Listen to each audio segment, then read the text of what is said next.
the attachment to my local means of inference, means of reality, means of communication, was all that I knew, just like everyone else. It's all you know. How many times today will you partake in your local inferent means of trying to understand something, even trying to understand it? Many. But it only takes one time where you don't use that and you just stop. And it's always then by accident, like it was for me. It was an accident. But not so much of an accident as in it could just happen to anyone. It's if you're ready. If you're ready, then you're whisked away. And that readiness came when I realized that the mind does not transcend the body. Why would I understand that, do you think?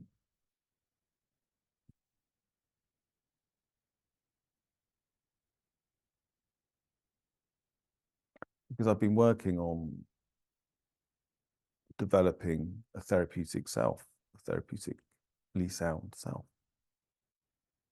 But when I was told that I am not my thoughts, I am not my feelings, I realized then that from that inferred mental and emotional reaction to life, it cannot itself transcend the body.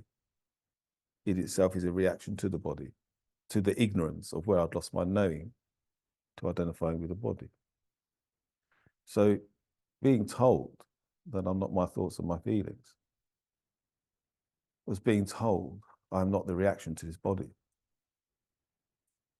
And once I knew that I'm not my thoughts and feelings, then I realized that the thoughts and feelings cannot transcend itself, cannot transcend the body. It is of the body, so it cannot transcend itself.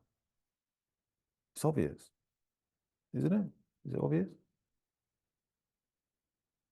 I mean, I've been working 3.5 years, clawing, digging, trying to get some semblance of a normal self, trying to find an honest self, really. That's really what I was trying to do, because it felt dishonest. These reactions to old patterns of the past, these old memories of childhood, these old fears of things, you know. And I thought that these reactions themselves were dishonest. And by plucking them out, by digging deeper, I'd find an honest self. And after 3.5 years, I found there's no such thing as an honest self, because I'm not my thoughts and my feelings. And trying to use your thoughts or feelings to assemble a type of honest self is completely dishonest, because it's largely based on my own endeavorment.